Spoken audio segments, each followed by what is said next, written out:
Hello and welcome to Mythmakers. Mythmakers is the podcast for fantasy fans and fantasy creatives, brought to you by the Oxford Centre for Fantasy. My name is Julia Golding. I'm an author, but I'm also the director of the centre. And today I'm very excited because I am joined by a new to me writer from Germany called Kathrin Tordasi. So Kathrin, first of all, have I got your name right? Have I said that? Yeah, that's fine. In the ballpark. And I had great pleasure reading Kathrin's new book, Bramble Fox. Well, it's new to translation, which is published by Pushkin Press. And I thought Kathrin would be a wonderful person to talk to for many reasons, but mostly because this is a fantastic fantasy book for children. So first of all, Kathrin, do you want to tell us a little bit about yourself and your journey to becoming a writer? And also perhaps where you're sitting right at this moment. Yeah, sure. First of all, thank you very much for inviting me to this podcast. It's a real pleasure and I'm really glad I get to do this. So thank you very much. Right now I'm sitting in Berlin, in my little flat, on the rooftop, so to speak. And, I've been living here for 10 years now. This is where I live and work if I'm not traveling. And, Bramble Fox is my debut novel. It came out in 2020. It's a, fantasy for children. And, I'm very, chuffed that it got picked up by Pushkin Press and translated. The whole process was actually very lovely, and a big thank you to Pushkin Press again and my editor over there, Daniel Seaton, because I got to work with them on the translation, which is really nice. So I got to sort of see how the book transformed from German to English. Yeah, I've been writing or telling stories. Sometimes it feels like forever. So since I was a little kid, my grandma and my mum were big storytellers and I kind of picked it up from them. So, and then just never stopped. And, when I got a bit older, I wanted to do something with literature. And as you do, you do something. I wanted to be a writer for as long as I knew that it's a job, but, then you go and do something sensible. Go to university, and I studied German literature and English literature, and studied in Wales for a while. Then came back to Germany, got a PhD, taught English literature and cultural studies for a couple of years here in Berlin. And then I started publishing books, children's books. Bramble Fox, or the German Bramble Fox, was the first. A couple have now followed. I'm still on it. And since of this year, I switched jobs and I'm working as a full-time writer and translator now. Well, first of all, congratulations, because people listening may not know how difficult it is to make, all the pieces of things you do as an author add up to something that pays the bills. So well done. Mm-hmm. That's an Thank you. We also, just before we move on, we should do a shout out to the translator of Bramble Fox for those reading in English, Katrin Wirtz. Wirtz? Wirtz, yeah. Wirtz, I don't speak German, but I sort of knew that WWBs. I suspect, Kathrin, that you've sort of given me the answer to the first question I have for you, which is, one of the things that surprised me when I started reading Bramble Fox is it's set in Wales, and it draws on the fairy lore of Wales as well as Shakespeare's Midsummer Night's Dreams.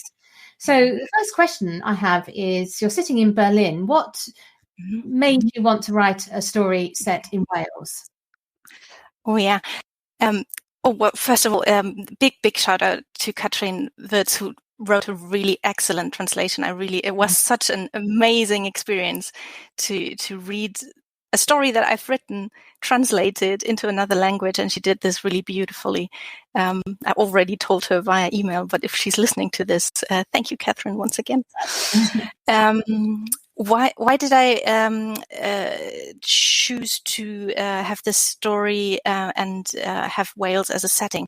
Yeah, I lived in Wales, in North Wales, in Bangor for about a year, and I really loved it there. So it was a great time for me. It was a very formative year as well. So towards the end of my studies. And I love the landscape. It's a very Bangor is sort of situated between the sea and Snowdonia National Park. So you have mountains, you have the coastline. I'm very big on hiking, so I was outdoors a lot. And I also really enjoyed the university program there. So Bangor University, took a couple of classes. Also got into archery. Which was fun. And I have an archery club at that's what I did for a while. And when I was there, I went on hikes. I always had my notebook with me and started to sort of collect impressions of the places that I would visit and the different kinds of legends and folklore elements that I came into contact with. And so that's how the first ideas for the Bramble Fox stories got together. And then I got to read, I think it's Charlotte Guest's version of the Mabinogion, which is this collection of the Welsh Welsh mythological and folkloristic stories that inspired a lot of the King Arthur lore, for example.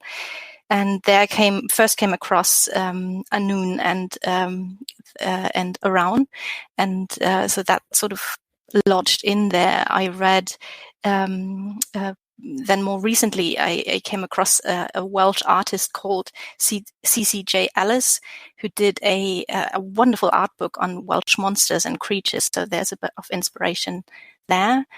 And I also when I wrote the book, the privileged Dysgu Cymraeg department at Bangor University, who helped me with research questions and language checks and so on. So it's born out of a stay turned into sort of a formative year for me in Wales. Yeah, so we should mention, for those of you who love your Welsh language or just love languages, anyone who likes Tolkien's languages will know that it's based on Welsh, or partly. Is there, you're using, and there's a little list of vocab at the back, you're using the Welsh language as part of the texture and feeling of the tale. And also just do a sort of promo for this podcast. If you go back a couple of episodes to the Welsh episode, you can hear us talking to Claire Fair, who's a Welsh lady who collects Welsh tales. So this will lovely follow on after you've heard Kathrin speak today.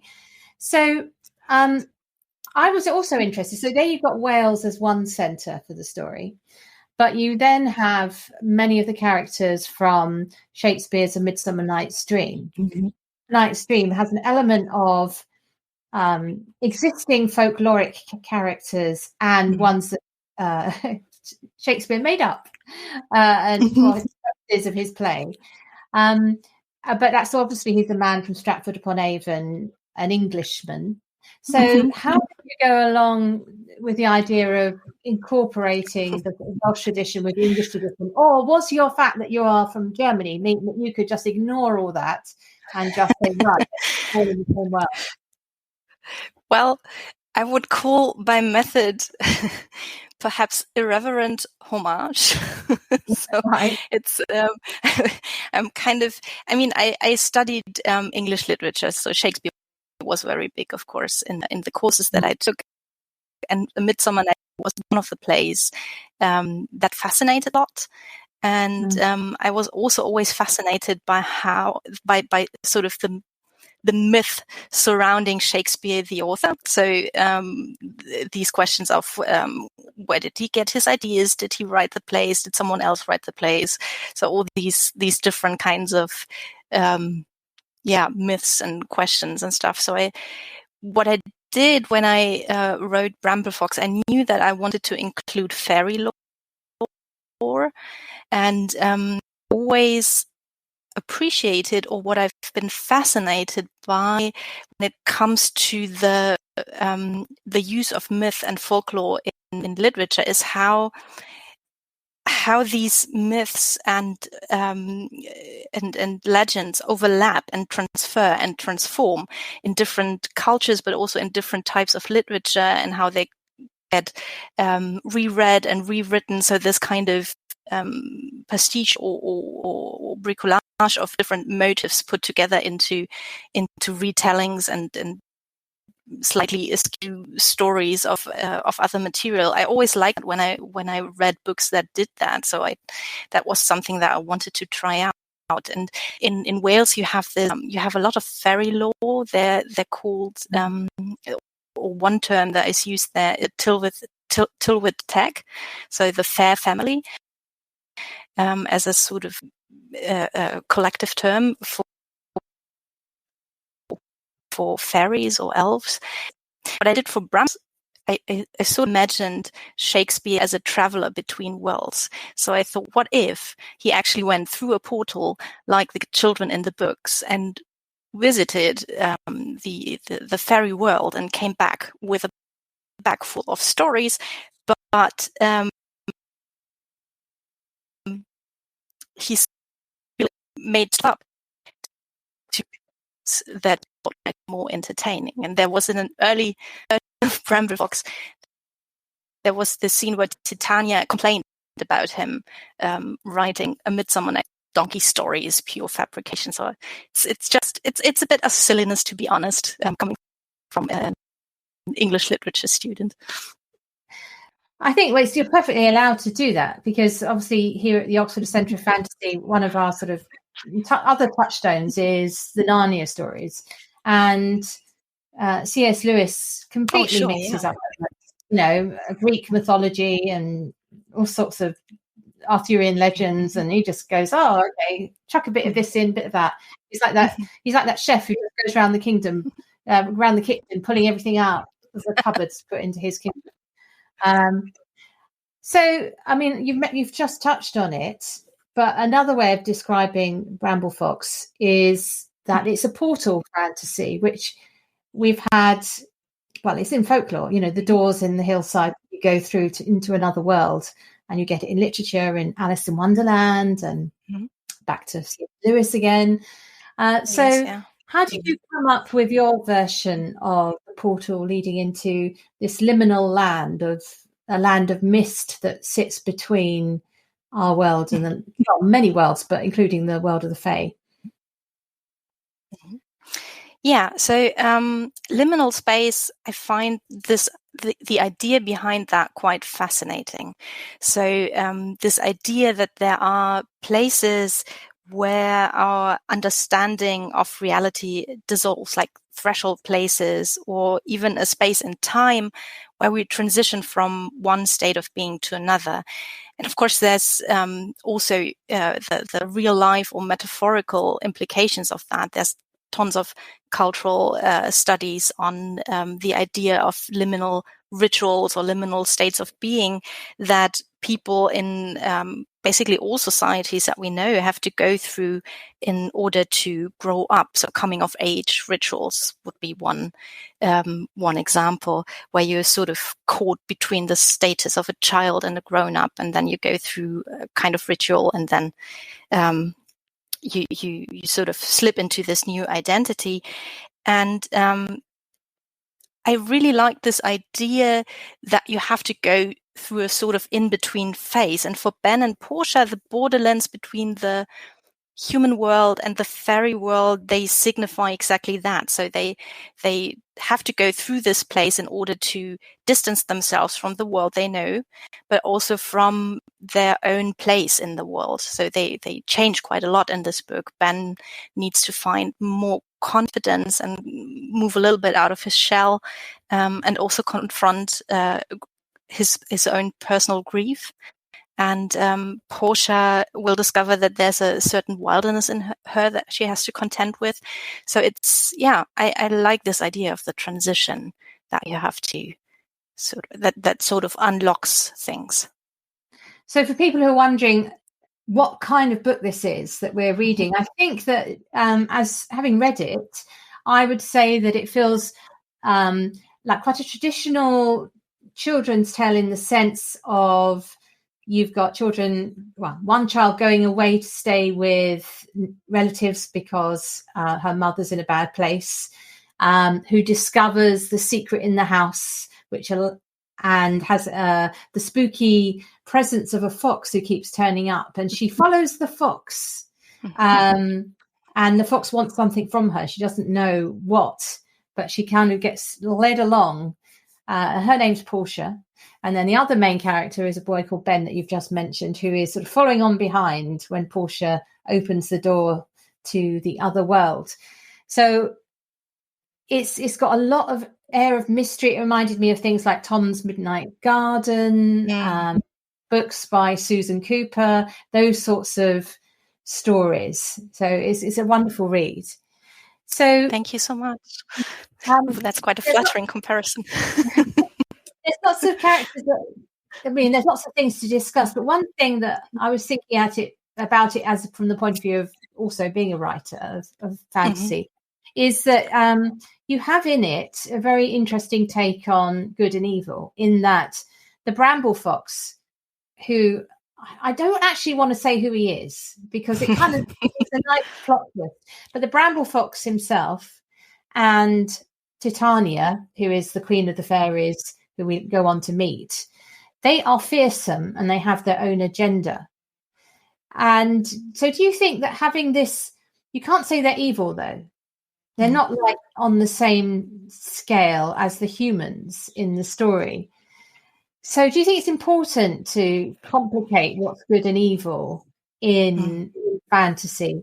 Because your big baddie, actually, just thinking about him, the Grey King, who is this presence in the very scary presence in the liminal land of mists. Arguably, he's not bad either. He's just in the wrong place, is my take on him. Yeah. So tell me about your sort of take on good and evil and how we should approach it in fantasy. Oh, thank you. That is a great question and a big question. I mean, the short answer is yes. I think it's important to have grey characters to, as you say, to complicate this distinction between good and evil, especially in stories that are about a fight between what we might call the good side and the bad side. And I have to say, I really struggle with categorical distinctions between good and bad a lot. Because I think on the one hand, there's something deeply satisfying in reading and writing. You probably have this experience as well, where there's a clear distinction between good and bad, perhaps because it speaks to this wish or desire we have that there are people or causes that are fundamentally good and they will prevail in the end. And while I also think that it's important to critically reflect on what's morally right and wrong, and it's sometimes also crucial to point out in no uncertain terms that certain acts or behaviors are bad in the sense that they hurt, discriminate against, or otherwise harm people. I also think that good and bad can be a tricky binary, if that makes sense. Yeah. So I think good people can be flawed, right? And bad people can have relatable motives. And to simplify that in stories, to take away the complexity, I fear it can encourage skewed expectations about people in real life. So for example, it could encourage the presumption that people can only be good if they never make a mistake, or that they can't be good if they also have selfish motives. Or perhaps people might be blindsided when someone who does bad things has a big following because they can't fathom or understand how that person manages to tap into an emotional need shared by their followers. So, I think it's important to have a spectrum of complex characters in stories, and in fantasy stories especially, because they are so often woven from similar stuff than archaic myths about good and evil. Yeah, I think that's why the world of fae is really interesting, because they've always in folklore they've stood aside. They've not been part of the religious world. They've always been separate.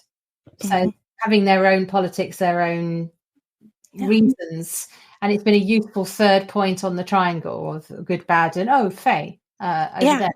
Chaotic sometimes. Yeah, and another favorite quote, which I always tell my writing students, is from Terry Pratchett, who says, "Dark Lords should be rationed." I love that. When you look at Tolkien, obviously, what's interesting about Tolkien is that, yes, that he has the bad Dark Lord of them all. Originally Melkor in Morgoth in the Silmarillion, but then Sauron. So he's keen on Dark Lords, but actually, when you follow his story, he's not that interested in Sauron in Lord of the Rings. He's really interested in what happens when the evil goes out into society and starts to affect people like Denethor, Saruman, Boromir. That's where a Gollum, definitely is in the Shades of Grey. And I've always thought that in the Harry Potter universe, that the strongest character for them, the evil side, is not Voldemort, who is wonderful as played by Ralph Fiennes, and great, but actually it's Dolores Umbridge. Oh gosh, yeah. The apparatchik who is just dire.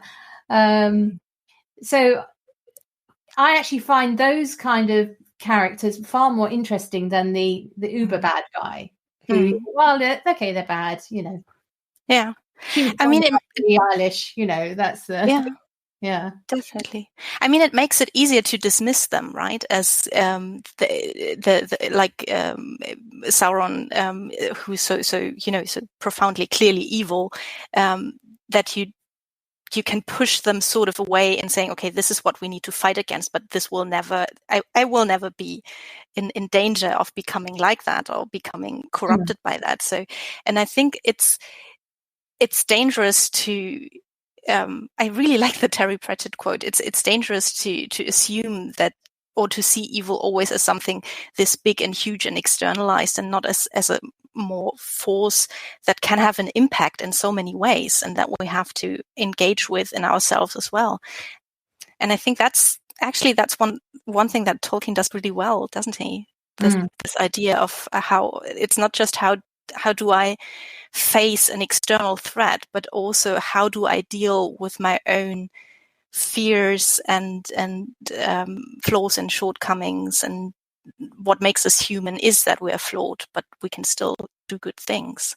But I mean, what he does is evil as embodied by the ring, which is kind of like Sauron in ring form.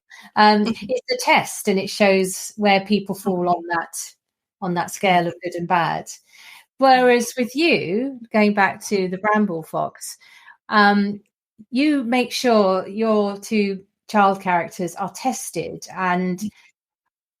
by in different ways. This is really fascinating. They're on a separate journey, and they spend quite large parts of it apart as well. It's not a kind of famous 5 story where people go off together and spend it together. They've got their separate temptations. And I wanted to ask you about the temptation for Ben, which is the bereavement story. And did you have any sort of thoughts about how to handle this and put it across to a younger reader? I mean, because obviously it's a big theme in going back to Harry Potter. Bereavement is a big theme in Harry's backstory, and something like The Magician's Nephew, it's C.S. Lewis sort of rerunning his own mother's death, but doing it a happy ending. Where were you going with that in your thoughts about sensitive handling of that hardest of themes? I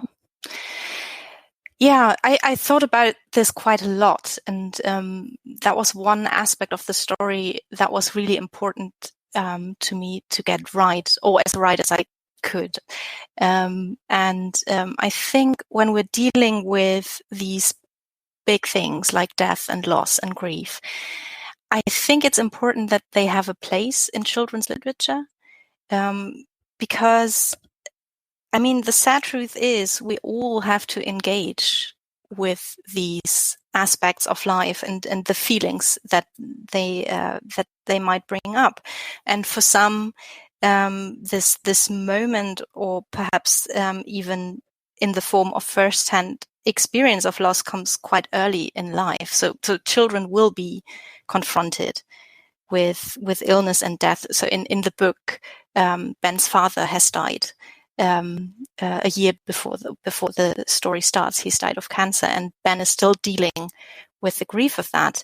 And so I think kids will be confronted with death in real life. It's too big a part of our existence and of our media, frankly, for them to not become aware of it. And it can be really scary and confusing. So I get why people might want to protect their children from becoming aware of it or confronting it for as long as possible. So that's very relatable and sensible.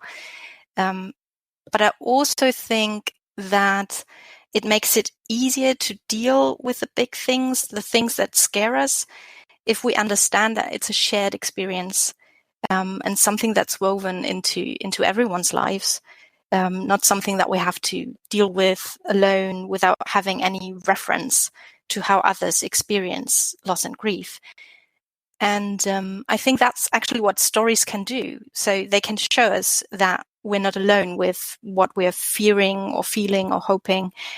And when it comes to stories that talk about death, I think they can acknowledge death as a part of the experience of living, but they can also show the many ways in which people can comfort each other, how they can love each other through difficult times, and how they can ground themselves, recover a sense of joy and of safety, or simply how to move with grief and how to carry it as you go forward. And to share a bit of that was my hope with when I wrote Bramble Fox. Yeah, so that was part of my process there. And the other thing, on the sort of scale of difficult things to write for a younger audience, is that it's actually very scary in parts. Yes. This grey world, the misty world, and there's a character, another borrowing from Shakespeare, Hermia, who has been left behind and kind of taken over by the mist. Did you? I mean, it's fun to indulge in the nightmare stuff, but again, how did you think about that in terms of the age of the audience and how you would deal with it? I mean, on a very practical level, I have a couple of kids who read my stories before they go to the publisher. So, and I'm talking with them about what their thoughts on certain scenes or images are, and I do this in also in collaboration with their parents. So it's a sort of like a better reading book club that we have going on. So that helps a lot. And also, the book it has these sort of eerie, creepy parts about it. And that is mainly the reason. The reason behind that is the kind of story that I loved to read as a kid. So I was one of those kids who loved to get goosebumps and to be a little scared when I was reading a story. So one of the books and movies that had a real big impact on me was Michael Ende's The Never-Ending Story. And I don't know, have you seen the movie version of that? I think it's in the 80s.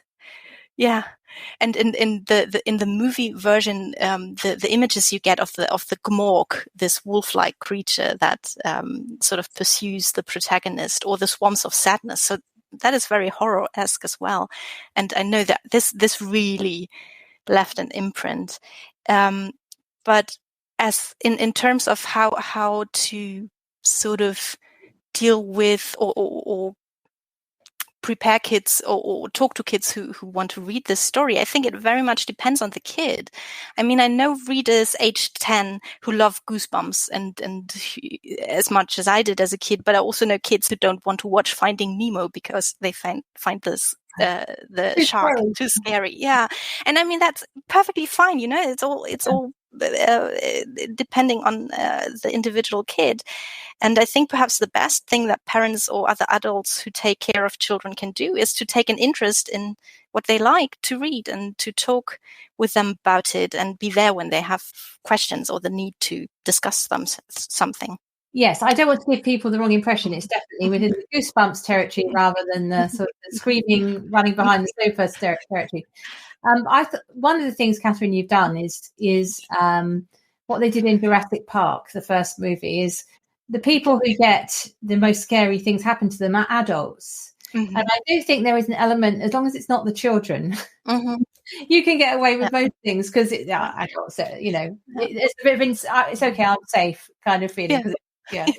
So and I mean, I hope it balances out. So the kids get to do really cool stuff in the book as well. So Portia gets to transform into an animal. I'm not revealing which animal right now because it's a sort of a surprise to her as well. And Ben gets to visit an underground mystical library and learns to do a bit of magic stuff. So I think it's all in the balance with the grief as well. So grief can be in there, but then there also needs to be comfort. There needs to be a sense of safety, of being protected. So yeah, it's not Game of Thrones. It's, you know, no, definitely not. The wrong impression. People thought, oh, it's going to be really horrific. It's not.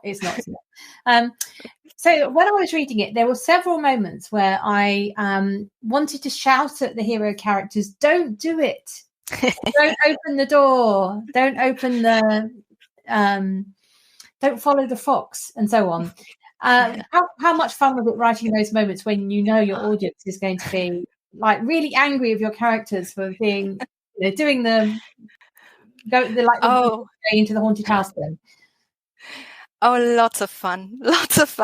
I mean, that's when people make mistakes, when they run headlong into disaster because they're convinced they have have to for some reason. That's when the good stuff happens, in my opinion, when you write. I don't know about you. Is that your experience when you write?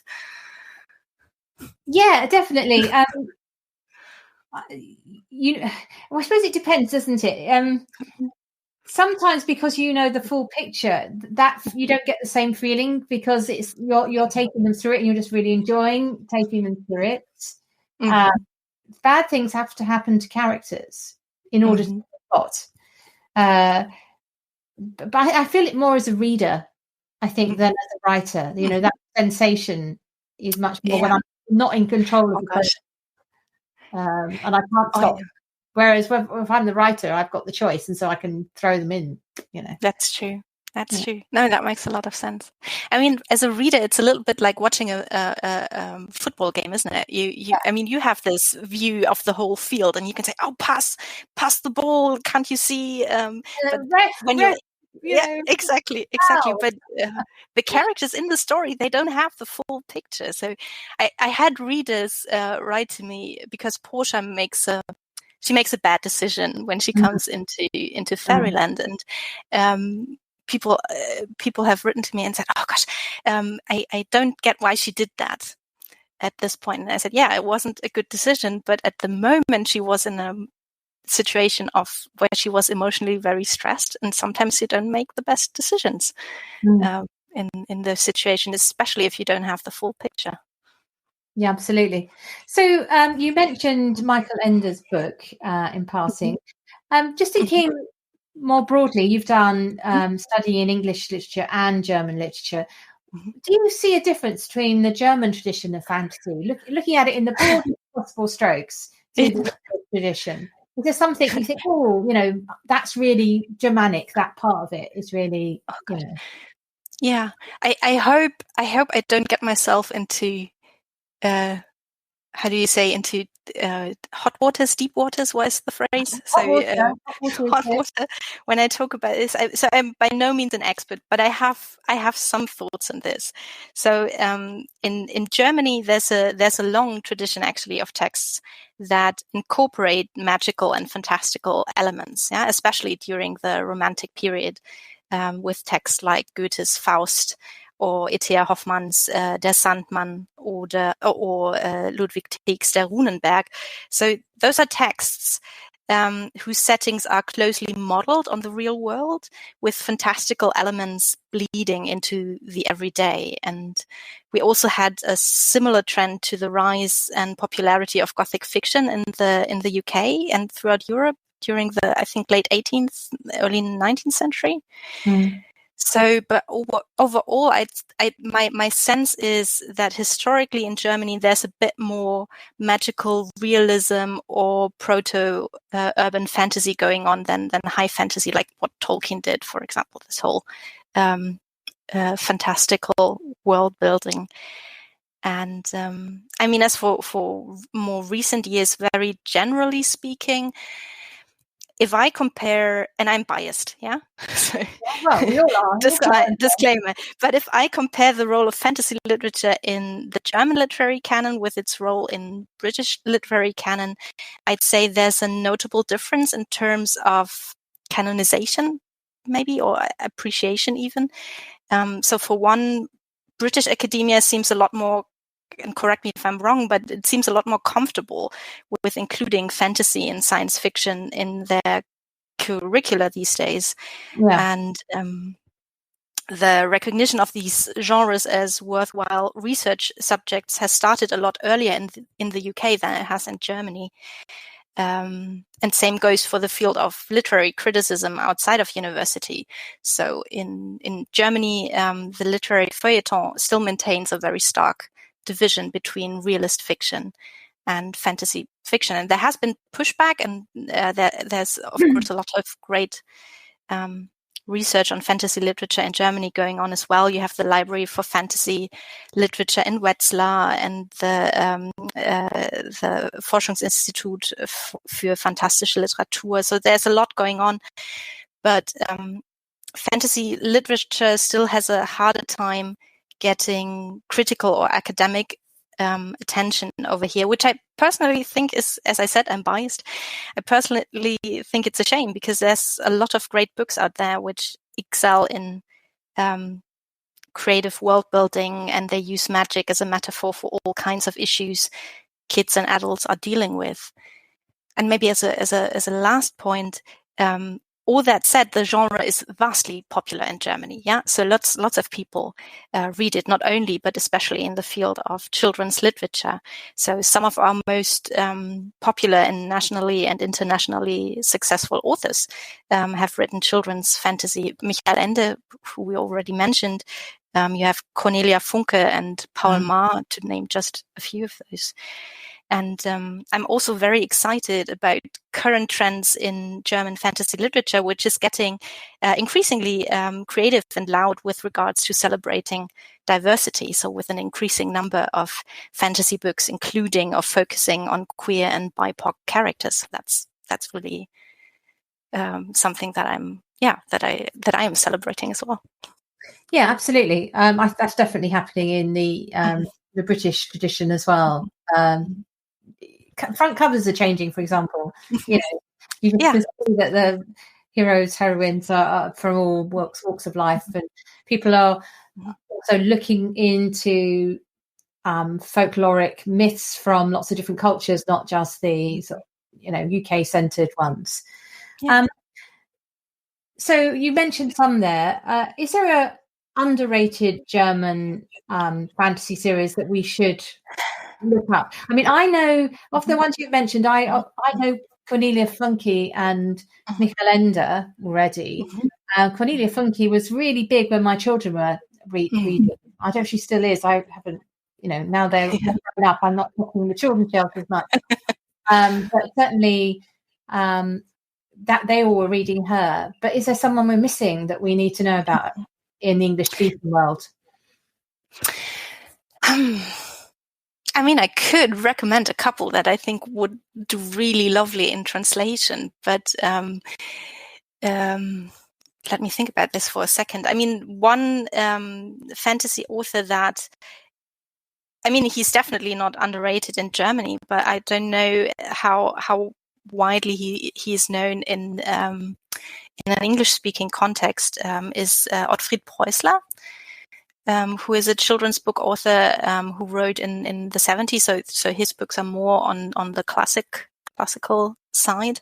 And one of the books I can definitely recommend is Krabat and the Sorcerer's Mill, which also deals a lot with Slavic folklore in that case. So it's a bit fairy tale fantasy-ish for younger readers.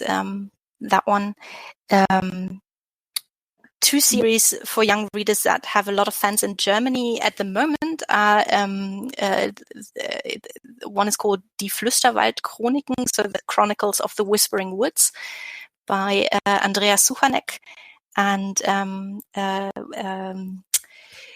shapeshifter series called Woodwalkers by Katja Brandis.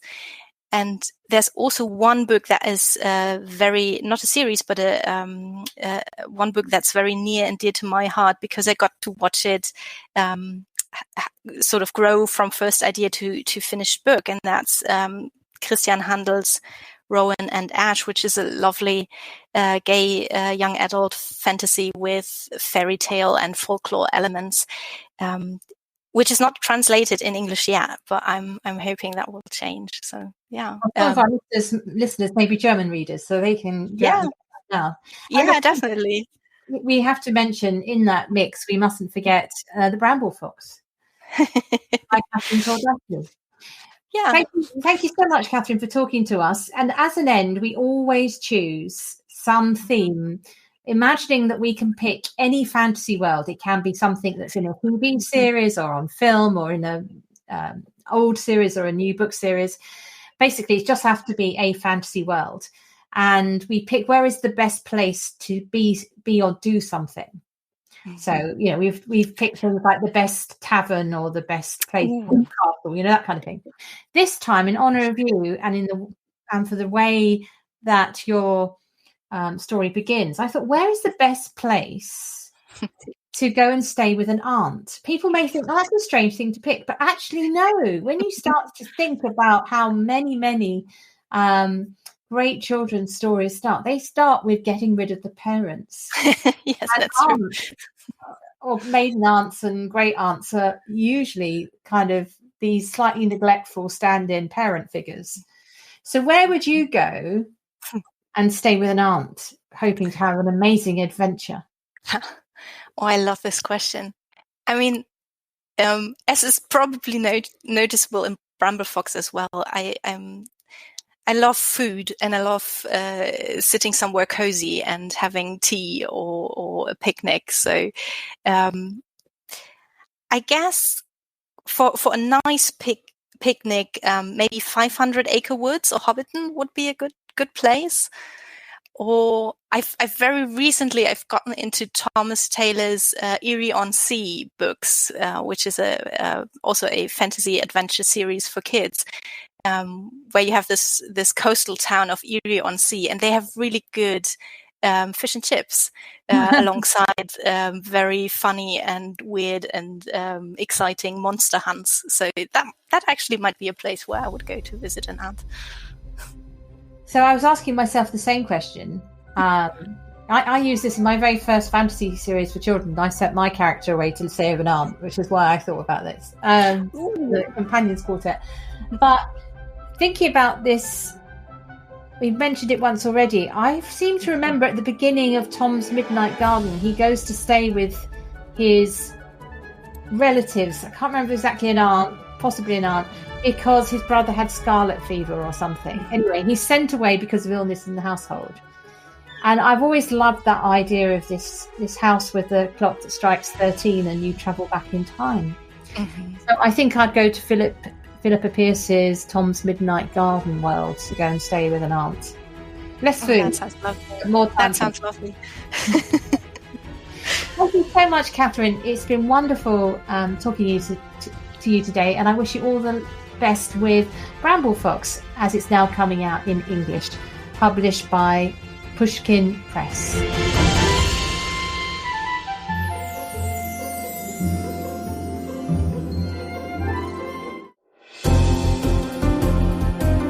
Thanks for listening to Mythmakers Podcast, brought to you by the Oxford Centre for Fantasy. Visit oxfordcenterforfantasy.org to join in the fun. Find out about our online courses, in-person stays in Oxford, plus visit our shop for great gifts. Tell a friend and subscribe wherever you find your favourite podcasts worldwide.